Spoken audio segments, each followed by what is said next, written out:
Hi friends, ഞാൻ രാജേന്ദ്രൻ. ഞാനിന്നിവിടെ ഉണ്ടാക്കി കാണിക്കാൻ പോകുന്നത് ഒരു എഗ് മൈനേസ് സാൻഡ്വിച്ചാണ്. അപ്പോൾ ഇതിൽ വേണ്ട ഇൻഗ്രീഡിയൻസ് ആണ് ഈ എടുത്ത് വെച്ചിരിക്കുന്നത്. ആദ്യമായിട്ട് 3 മുട്ട പുഴുങ്ങിയത്, ബ്രെഡ്, ബട്ടർ. ഇത് നമ്മൾ സാൾട്ടഡ് ബട്ടറാണ് ഉപയോഗിക്കുന്നത്.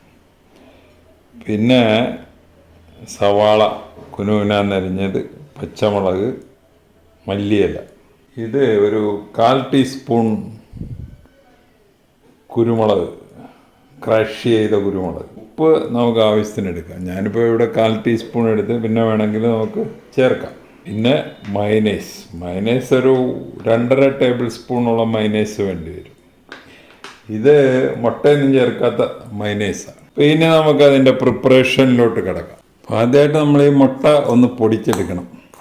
നമ്മളിത് നല്ലപോലെ അല്ല, ചെറിയ കഷ്ണമൊക്കെ വേണം, എന്നാലേ ഒരു കടിക്കാൻ എന്തെങ്കിലുമൊക്കെ കിട്ടത്തുള്ളൂ.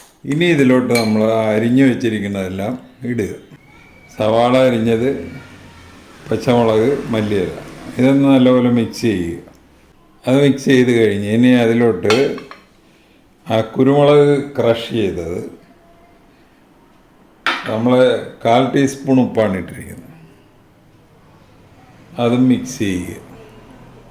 അത് നല്ലപോലെ മിക്സ് ചെയ്യുക. അടുത്തതായിട്ട് നമ്മൾ ആ മയനൈസ് അതിലോട്ടിട്ട്, ഇത് എഗ്ഗൊന്നും ഇല്ലാത്തൊരു മയനൈസാണ്, പ്യൂർ വെജിറ്റേറിയൻ മയനൈസ്. ഇനി അത് ഒന്ന് മിക്സ് ചെയ്യുക. അപ്പോൾ നമ്മൾ മയനൈസും എല്ലാം ചേർത്ത് മിക്സ് ചെയ്തിരിക്കുകയാണ്. ഇനി അടുത്ത സ്റ്റെപ്പിലോട്ട് കിടക്കാം. അപ്പോൾ നമ്മൾ ആദ്യം ഈ മിശ്രിതം ഇങ്ങനെ എല്ലാത്തിൻ്റെയും ഒരു സൈഡിൽ വെച്ചിരിക്കുക. ഇനി ഈ അടുത്ത ഒരു ബ്രെഡ് കഷ്ണം എടുത്ത് ഇങ്ങനെ കൂടുതൽ അമുക്കരുത്, ഇങ്ങനെ എടുത്ത് വെക്കുക. ഇനിയാണ് നമ്മുടെ ബട്ടറിൻ്റെ പ്രയോഗം. അപ്പോൾ ആദ്യമായിട്ട് നമ്മൾ ഈ സൈഡിൽ ഈ ബട്ടർ പുരട്ടണം. അപ്പോൾ ഇതുപോലെ മൊത്തം പുരട്ടുക. ഇതുപോലെ ബാക്കി 2 എണ്ണത്തേലും പുരട്ടുക ഒരു സൈഡിൽ. അപ്പോൾ ഈ 3 എണ്ണത്തിൻ്റെ ഒരു സൈഡിൽ നമ്മൾ ബട്ടർ പുരട്ടി കഴിയും.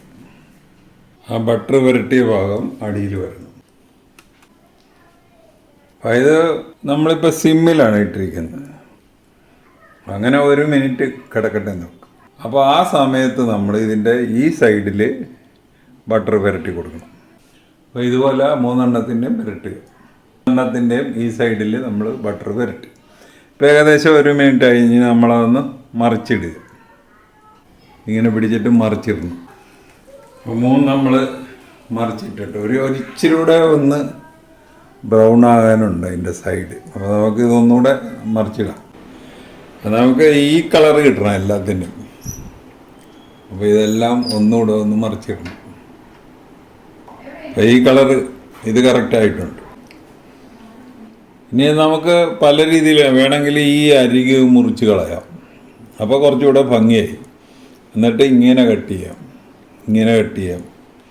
അപ്പോൾ അതെല്ലാം നമ്മുടെ ഇഷ്ടം. അപ്പോൾ 3 മുട്ട കൊണ്ട് നമുക്ക് 3 ഇത്രയും സാൻഡ്വിച്ചുകൾ കിട്ടും. അപ്പോൾ നമുക്ക് ഇതുപോലെ കട്ട് ചെയ്യുക. നല്ല ടേസ്റ്റി ആയിട്ടുള്ള സാൻഡ്വിച്ച് റെഡിയായി. അപ്പോൾ ഈ റെസിപ്പി അനുസരിച്ച് നിങ്ങളൊന്ന് ഉണ്ടാക്കി നോക്കിയിട്ട് ഇഷ്ടപ്പെട്ടുവെങ്കിൽ ഞങ്ങളുടെ ഈ ചാനൽ സബ്സ്ക്രൈബ് ചെയ്യുക. വേറൊരു വീഡിയോ ആയിട്ട് നമുക്ക് വീണ്ടും കാണാം. Thank you.